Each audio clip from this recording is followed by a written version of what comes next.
So we got some new numbers on the minimum wage. I need to share this with everybody. This is really something else. There is no state, country, or city in the country where a full-time minimum wage worker working 40 hours a week can afford a 2-bedroom rental. A report from the National Low-Income Housing Coalition showed.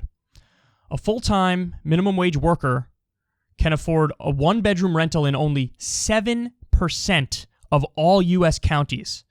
218 counties out of more than 3,000 nationwide. That's incredible. The federal minimum wage is $7.25, but the report showed that a worker would need to earn $24.90 per hour in order to afford a 2-bedroom home at fair market rent.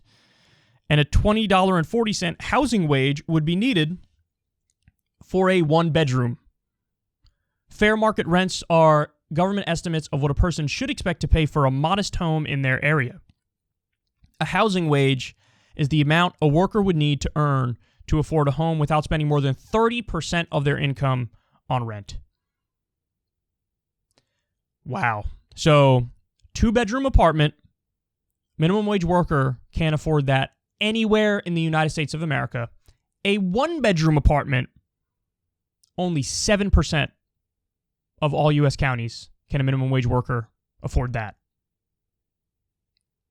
This comes out, I think it came out the exact same day or maybe one day apart from when Biden said, oh, capitalism is working and we're making it work, to the benefit of everybody.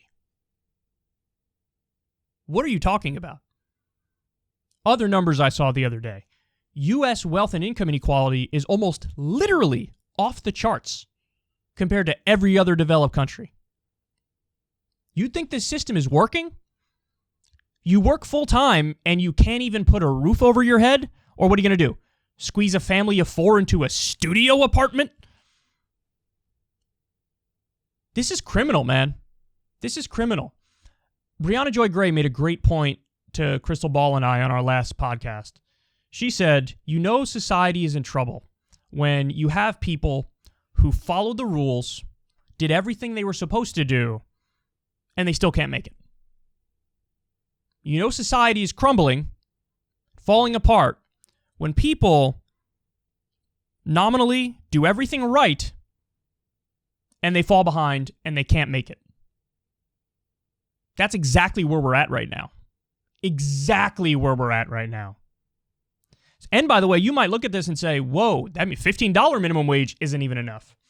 What I would do to deal with this is have some sort of supplemental UBI along with raising the minimum wage, and I would try to have near universal unionization, because what we know for sure, based on U.S. history, but also if you look at the Scandinavian region right now, there are a lot of countries that they have near universal unionization, and they have a thriving working class. So if you have unionization, if you have a higher minimum wage, and if you have a universal basic income, now we're talking about redistribution where people, if they work a full-time job, they're going to be okay.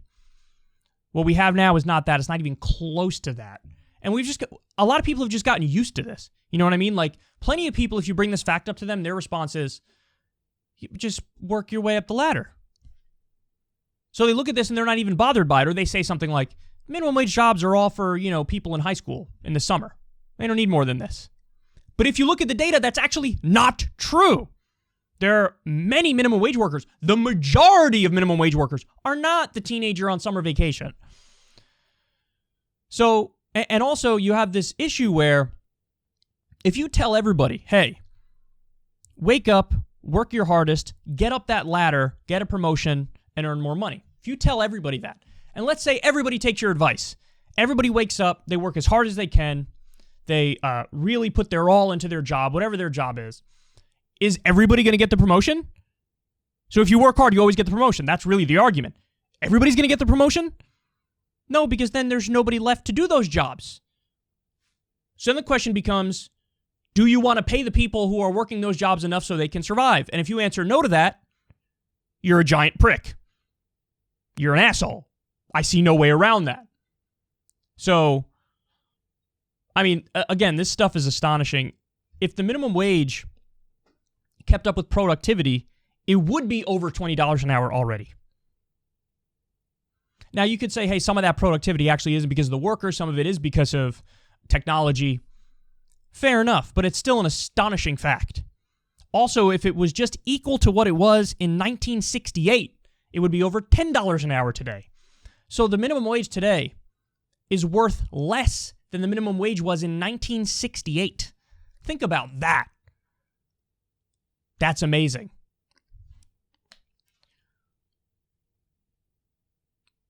The category of working poor should not exist. You know? Probably the category of poor should not exist. We have the ability, we have the productivity, we have the capacity to make everybody okay. Now, I'm not saying everybody gets a mansion and a pool in the backyard or whatever. Of course not. But what I am saying is we need a reasonable distribution of resources. I'm astonished at the fact that there are some people who are against redistribution of income, redistribution of wealth. It seems like the most obvious thing in the world to do. Jeff Bezos, within a decade, might become a trillionaire. Trillionaire. And by the way, when we hit that number, some people on the left are going to say, maybe we should have a no trillionaires tax. And people will be like, oh my God, you're against the free market. You're like a dictator or something. It's funny how we all accept the logic like a minimum wage is a reasonable thing, but nobody says there should be a maximum net worth. When I think that's a perfectly reasonable position. Effectively, 100% tax on net worth, wealth over a certain line. Maybe $1 billion. So you can max out at $1 billion net worth. Oh, but they're not going to be okay. How can you survive on $1 billion in net worth? When you have extreme wealth, by its very nature, that corrupts democratic governments. Because they're so wealthy, they could just buy whoever and whatever they want to buy. Government agencies, individual politicians, specific legislation, loopholes. They rig the rules. This is obvious. So that is corrupting by its very nature to have extreme income and wealth inequality. So that we have to do something about that. I mean, some people have over $100 billion, and 80% of the country is living paycheck to paycheck. That exists simultaneously. Half of workers in this country make $30,000 a year or less. Minimum wage workers, millions of them, can't afford to put a roof over their head. And we're all just going to sit back and watch these billionaire douchebags do joyrides to the edge of space and then come back and get sucked off by the media for it? What the fuck happened to our priorities? Now, I'm not against, space travel. When NASA was doing the research and NASA was involved in it, we ended up getting a lot of technology that led to breakthroughs like the internet, for example. So I'm in favor of, NASA and science and doing that, but I'm not in favor of billionaires commercializing it and doing it for their own purposes, and they take over what used to be the commons. I'm not okay with that. I think the system's completely out of whack. I think you need to tax these people steeply and you need to redistribute, and everybody should have a fair shot in life. You should have universal health care and universal education and a UBI and universal child care and things that other developed countries have decided, well, this is obvious. Of course we should handle this stuff. This report is out of this world, and it's disgusting, and it should piss you off, man.